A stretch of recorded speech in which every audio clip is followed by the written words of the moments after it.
Bonjour à tous, j'espère que vous allez bien. On se retrouve aujourd'hui pour un nouveau tutoriel, un tutoriel maquillage. On ne va pas faire un maquillage entier ensemble parce que j'ai déjà fait mon teint. Et on va travailler aujourd'hui avec la deuxième palette Art Library de chez MAC, celle-ci, qui est la palette Flamboyant. Je vous avais déjà fait un tutoriel avec la première palette que j'avais achetée, qui était la Nude. Et j'avais fait du coup un teint complet avec vous. Et le teint complet, je l'avais fait avec des produits MAC. C'est exactement les mêmes produits que j'ai utilisés pour faire mon teint aujourd'hui. Je vous réaccrocherai la vidéo juste là si jamais ça vous intéresse, si vous voulez regarder cette partie-là. Et quoi qu'il en soit, je vous listerai en barre d'infos la totalité des produits que j'ai utilisés pour ce maquillage. Pour ce qui est de cette vidéo, si jamais ça vous intéresse, n'hésitez pas à mettre un petit pouce. Vous pouvez aussi vous abonner à ma chaîne si ça n'est déjà fait et activez la cloche si vous voulez être tenu au courant de toutes mes prochaines publications. Pour ce qui est du tutoriel sur cette palette Flamboyant, on commence de suite. Pour cette palette, comme l'autre, elle se compose de 12 fards. Vous avez des fards mat, vous avez des fards qui ont un fini que l'on appelle frost, c'est-à-dire givré. Et pour ce qui est des swatchs, je vous les ai fait sur mon bras. Donc voilà comment se compose l'harmonie de la palette. Donc vous avez ici la teinte What's the Pointillism Samoa Silk Amber Lights, qui est vraiment une couleur culte et emblématique de chez MAC. La Vida Mocha, Dada Issues, Rule, Daddy Wood et Embark. La dernière rangée, vous avez Fan de Flames, Flamboyant, qui est cette couleur rouge absolument magnifique, Louvre at First Sight et Everyone's Darling. Donc vraiment de belles couleurs chaudes, hein, c'est clair. Et vous allez voir, on va faire quelque chose aujourd'hui et on va essayer de mettre un peu la couleur Amber Light, c'est la couleur surtout Flamboyant qui est aussi le nom de la palette à l'honneur. Voilà, je me suis rapprochée pour ce tutoriel et on va pouvoir commencer. Et je vais tout d'abord prélever avec un pinceau 228 de chez Zoeva la teinte Samoa Silk que je vais venir légèrement déposer. Donc avec un mouvement de va-et-vient au niveau de ma paupière fixe.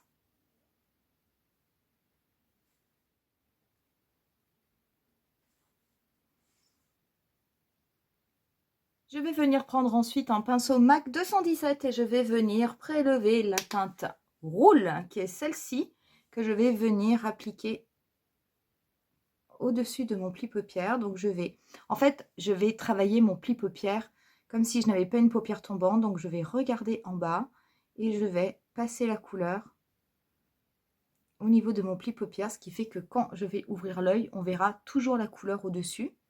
Donc je fais bien des mouvements de va-et-vient. Et je l'estompe avec des petits mouvements circulaires.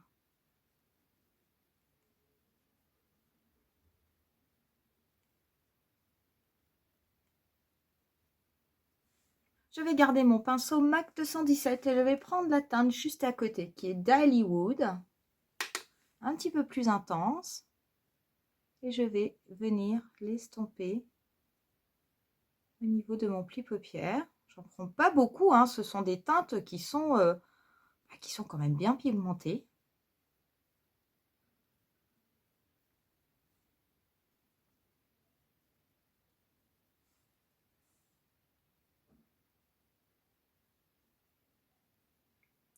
J'estompe bien au niveau du coin externe. Ce sont des teintes en tout cas qui se dégradent extrêmement bien et qui marquent très bien au niveau de la paupière. Je vais venir prendre un pinceau Zoeva 231 et je vais prendre la teinte juste en dessous qui s'appelle Louvre at First Sight. Et je vais venir encore un petit peu plus bas, la dégrader au niveau de mon pli paupière. Et là, par contre, je vais l'appliquer également en oblique, au niveau de ma paupière mobile.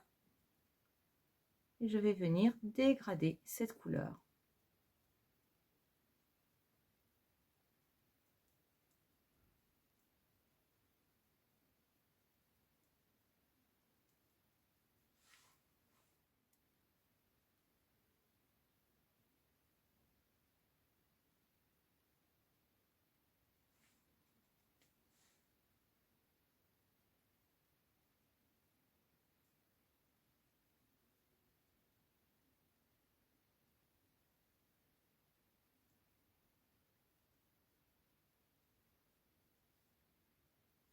Voilà, je vais garder également mon pinceau 231 et je vais venir prélever la teinte Everyone's Darling que je vais venir tapoter au niveau du coin externe, au niveau du dernier tiers de ma paupière mobile. Donc, je l'applique en oblique et je la tapote. Et après, je vais venir la dégrader. Peut-être mis un peu beaucoup. Je vais aller tapoter un petit peu de l'autre côté.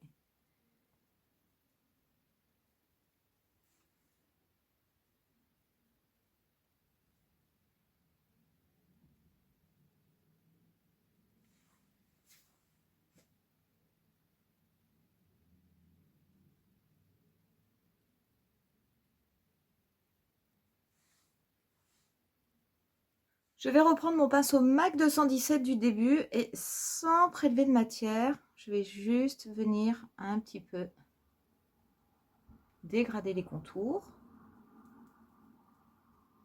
Voilà pour cette première étape. Je vais venir prendre en fait une base, mais une base pour les pigments, la mienne et celle de NYX. Pardon. Cette étape, elle est optionnelle. Moi, j'ai envie de le faire parce que je veux vraiment que les teintes irisées que je vais venir mettre après se voient. Je vais prendre un pinceau Freyara. C'est le F13 hein, qui est normalement pour l'anti-cerne, mais ça fonctionnera très bien avec ce type de produit. Je vais en mettre un petit peu sur ma main et je vais venir l'appliquer sur ma paupière mobile. Je vais venir en fait redessiner ma paupière mobile, faire comme un cut crease. Donc je vous remettrai la vidéo, je vous avais fait une vidéo justement pour les cut crease, si ça vous intéresse. Donc là, c'est pas un cut crease que je fais avec un anti-cerne, puisque je ne veux pas, c'est pas que je veux nettoyer ma paupière, mais je veux vraiment mettre une base pour les pigments, de façon à avoir des pigments qui en jettent encore plus en fait. Donc, il faut faire attention parce que c'est vrai qu'on ne voit pas forcément où est-ce qu'on applique le produit. C'est un produit qui est quasiment transparent. Mais j'ai pris un pinceau précis pour quand même bien faire l'arrondi de mon œil.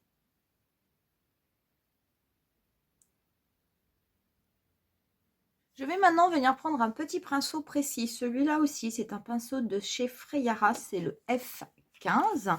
Et je vais venir prélever la teinte Amber Lights, qui est cette teinte magnifique de chez MAC. Je vais venir l'appliquer.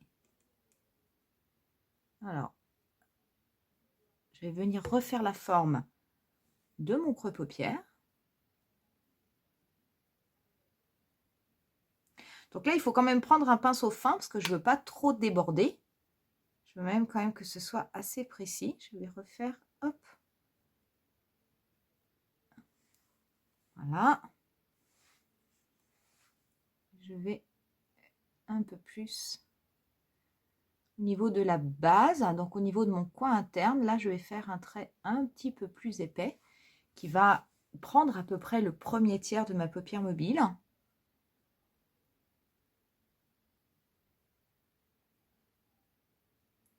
C'est vraiment sur le reste de ma forme où je veux que le trait soit plus fin.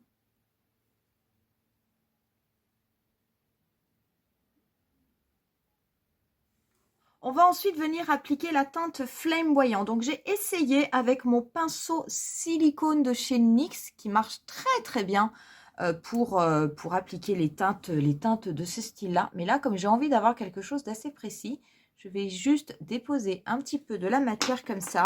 Et je vais quand même prendre un pinceau plat qui sera plus facile pour moi en fait pour venir travailler avec précision. Parce qu'en fait, cette teinte flamboyant, je vais la mettre sur le reste de ma paupière mobile qui est restée libre, mais je ne vais pas venir recouvrir la teinte Amber Lights que j'ai mis au tout début, donc il faut quand même que ce soit assez précis. Donc je le dépose sur ma paupière mobile, je vais venir le faire connecter avec les teintes que j'ai mis au niveau du coin externe. Je reviendrai de toute façon retravailler tout ça après. Là pour le moment vraiment je dépose ma couleur qui est absolument magnifique d'ailleurs, soit dit en passant. Très belle teinte. Je vais prendre un petit pinceau juste pour venir un petit peu dégrader les teintes entre elles.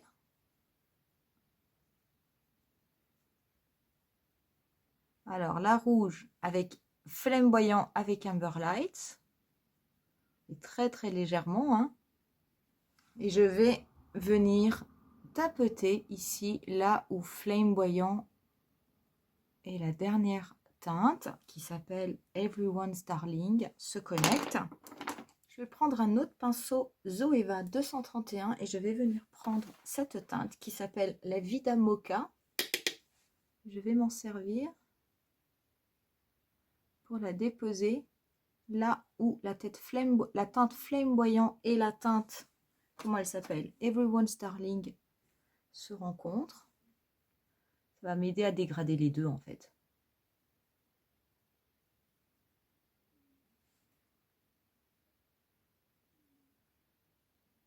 Je vais reprendre mon petit pinceau du début pour bien estomper le tout. Et je vais venir prendre la teinte What's the Pointillisme, la première, avec un petit pinceau que je vais venir déposer au niveau de mon coin interne.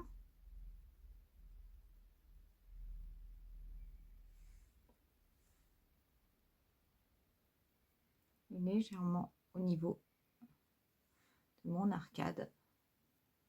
Voilà, je vais venir ensuite appliquer du crayon noir au niveau de ma muqueuse supérieure et inférieure. Le mien, c'est toujours mon crayon Kohl Fruit Explosion de chez Kiko.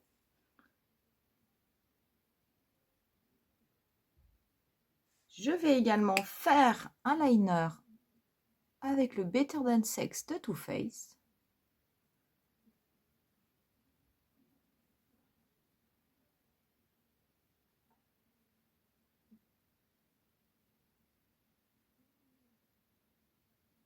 Je vais prendre un petit pinceau. Celui-ci, pareil, il est de Freyara, c'est le E11. Pour venir légèrement dégrader au niveau de mon ras de cils mon crayon Kohl.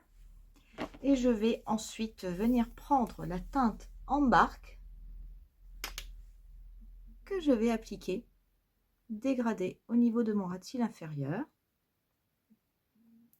Donc en ayant un trait un petit peu plus épais au niveau du coin externe de mon œil. Et je vais prendre ensuite mon pinceau Zoeva 231. Je vais reprendre cette teinte-là que je vais dégrader sur la totalité de mon ras de cils.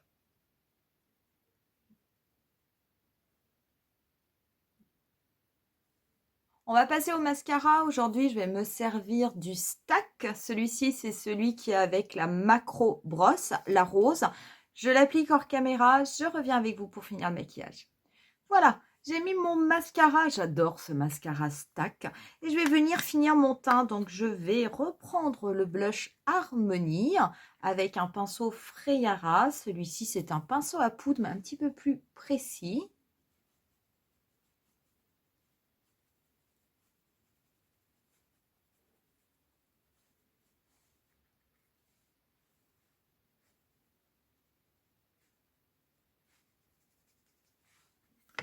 Mettre un petit peu comme si c'était un bronzer.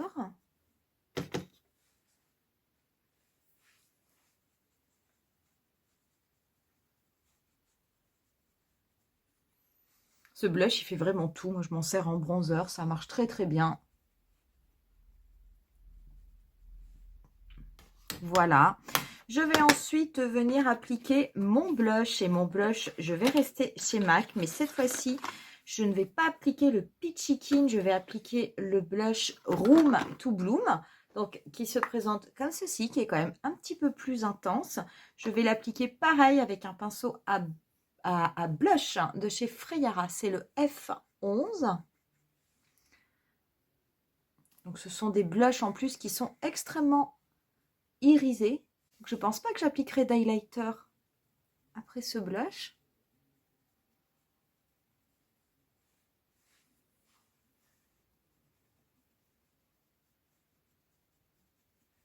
On va passer aux lèvres. Les lèvres, je vais rester avec mon combo, le crayon et le rouge à lèvres en teinte Whirl, que j'ai beaucoup aimé.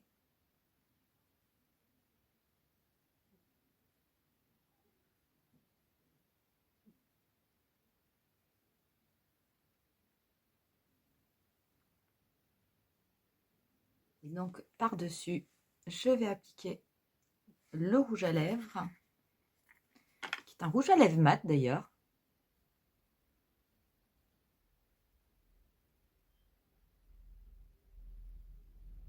Voilà, je vais juste appliquer un petit peu de spray fixateur et on en aura terminé avec ce look. Quoi vous dire du coup de ce look et surtout de cette palette? Moi, j'aime beaucoup cette palette de MAC. Je trouve qu'elle est vraiment extrêmement complète. Alors, c'est vrai qu'on pourrait dire, oui, mais bon, c'est du nude. Mais là, très honnêtement, je veux dire, si ce sont des types de couleurs que vous aimez, un nude qui va vraiment vers des tons chauds, eh ben, écoutez, c'est une palette qui est quand même extrêmement complète. Vous avez des teintes d'intensité, vous avez des teintes de transition, vous en avez des beaucoup plus clairs et vous avez des fards mat, des fards qui sont avec des effets différents. Donc, c'est vraiment absolument génial.